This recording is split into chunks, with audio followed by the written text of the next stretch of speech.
जटाओं से है जिनके जल प्रवाह मात गंग का, गले में जिनके सज रहा है हार विष भुजंग का। डमट डमट डमट डमरू कह रहा शिवय शिवम तरल अनल गगन पवन धरा धरा शिवय शिवम तरल।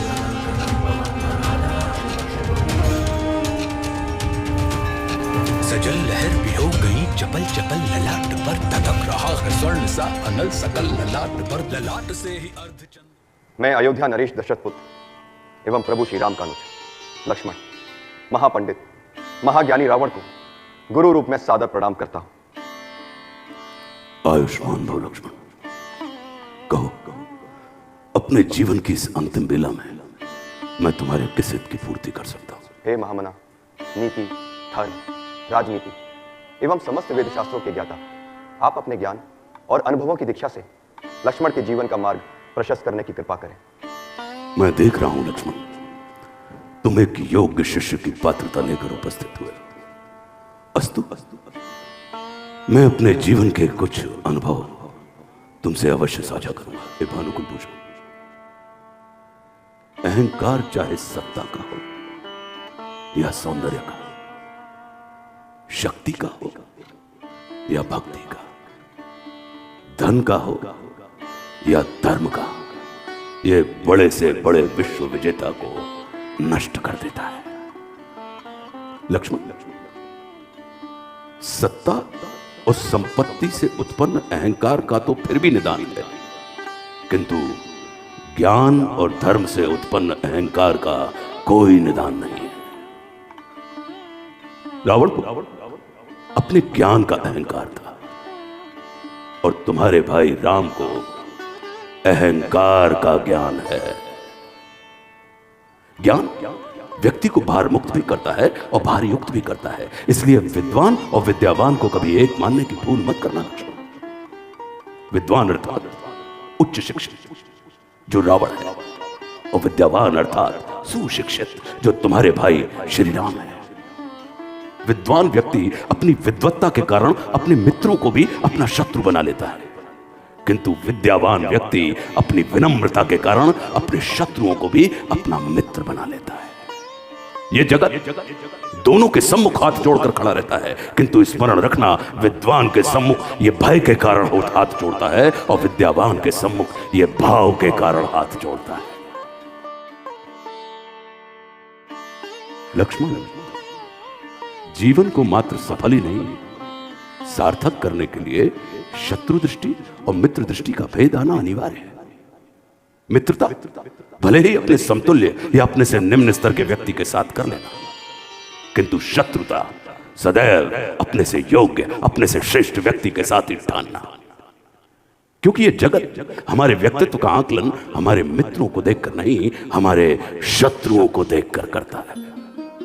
जितना बड़ा और गरिमापूर्ण हमारा शत्रु होता है, उतने ही बड़े और गरिमापूर्ण व्यक्ति की ख्याति को हम प्राप्त होते हैं।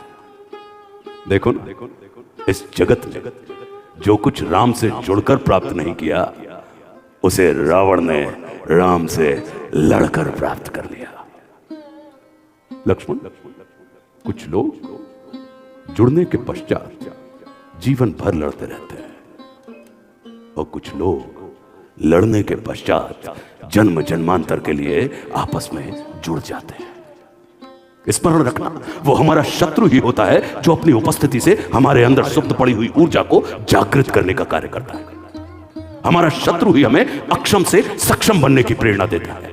वो हमारा शत्रु ही होता है जो हमें असुरक्षा में डालकर सुरक्षा की ओर जाने की प्रेरणा देता है। वो हमारा शत्रु ही होता है जो हमें अपने सीमित वृत्त से निकालकर अपने वृत्त को असीमित करने की प्रेरणा देता है। लक्ष्मण, वो हमारा शत्रु ही होता है जो सदैव हमें सजग, सतर्क और चौकन्ना रहने के लिए विवश करता है। इसलिए शत्रु तिरस्कार का नहीं, नमस्कार का पात्र होता है। कभी हृदय से अपने शत्रु को नमस्कार करके देखना, वो तुम्हारा परिष्कार कर देगा। लक्ष्मण, शत्रु क्रोध का नहीं, शोध का और बोध का विषय होता है। हम अपने मित्रों से अधिक अपने शत्रुओं का स्मरण करते हैं, उनका चिंतन करते हैं, उनका मनन करते हैं, और जिसका हम चिंतन मनन स्मरण करते हैं, जीवन में हम बिल्कुल उसी के जैसे हो जाते हैं। इसलिए मित्रों के चुनाव से अधिक सजगता की आवश्यकता शत्रुओं के चुनाव में होती है। प्रयास करना भानुकुल पूछना, महत्वपूर्ण व्यक्ति बनने की अपेक्षा उपयोगी व्यक्ति बनना अधिक कल्याणकारी होता है, क्योंकि जो उपयोगी होता है वह जीवन पर्यंत महत्वपूर्ण बना रहता है। महादेव को प्रसन्न करने के दो मार्ग हैं, या तो हम कामना से पूरित होकर महादेव की उपासना करते हैं, या भावना से भरकर महादेव की उपासना करते हैं। स्मरण रखना, जब हम कामना से पूरित होकर महादेव की उपासना करते हैं तब महादेव हमें वह देते हैं जो हमें प्रिय होता है, लेकिन जब हम भावना से भरकर महादेव की उपासना करते हैं तब महादेव हमें वह देते हैं जो महादेव को प्रिय होता है। जिनकी उपासना में कामना होती है उन्हें महादेव से चाहिए होता है, और जिनकी उपासना में भावना होती है उन्हें महादेव चाहिए होते हैं। ऐरावत हाथी पर सवार देवराज इंद्र को नंदी पर सवार महादेव के सम्मुख मस्तक झुकाना पड़ता है। स्मरण रखना, प्रतिष्ठा और पूजा पद और आसन की नहीं, व्यक्ति में निहित गुणों की होती है।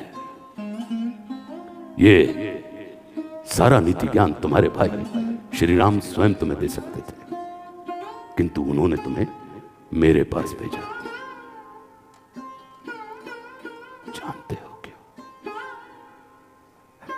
लक्ष्मण, मेरी संस्कृति असुर की है, किंतु मैं प्रकृति से एक तपस्वी साधक आचार्य हूं, और किसी भी व्यक्ति को अपने जीवन के अंतिम क्षणों में अपनी संस्कृति के अनुसार नहीं, अपनी प्रकृति के अनुकूल कर्म करने चाहिए, तब उसे मृत्यु नहीं मुक्ति प्राप्त होती है। और राम रावण को मारना नहीं तारना चाहते हैं, तभी तो उन्होंने मेरे जीवन के अंतिम क्षणों में मेरी प्रकृति के अनुकूल उपदेशात्मक कर्म करवाकर मेरी मुक्ति के मार्ग को प्रशस्त कर दिया।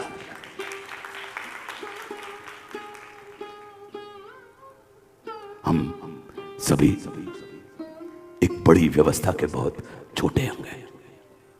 जैसे मनुष्य के शरीर को संचालित करने वाला मस्तिष्क आकार में शरीर से बड़ा नहीं होता, जैसे गज को संचालित करने वाला अंकुश आकार में गज से बड़ा नहीं होता, वैसे ही किसी भी व्यवस्था को संचालित करने वाले व्यवस्था प्रमुख को कभी भी व्यवस्था से बड़ा नहीं होना चाहिए। अपने नाम लक्ष्मण का अर्थ जानते हो? लक्ष्य की ओर सदैव उन्मुख रहने वाले मन को लक्ष्मण कहते हैं। तुम्हारा लक्ष्य तुम्हारे बड़े भाई श्री राम है, सदैव उनके अनुगामी रहना, और मात्र उनके चरणों को ही नहीं, उनके आचरण को भी अपने जीवन में उतारने का प्रयास करना। और स्मरण रखना, मार्ग कभी एक नहीं होता और लक्ष्य कभी दो नहीं होते। कल्याण मस्तु। विदा। शेष दक्षिणा रावण की अंतिम क्षण है। वो दो स्वामी शिव के भक्त दशानन को अपनी आभा में लो स्वामी। हर हर महादेव शंभो। ये महानुभाव इतनी सारी कविताएं, इतने सारे डायलॉग्स आप याद कैसे रखते हैं? याद को आप उलट दीजिए तो क्या बनता है? दया। तो दया अगर हो तो याद रहता है। दया आपके ऊपर। तो हमारे ऊपर हमारे गुरुदेव भगवान की बड़ी दया है।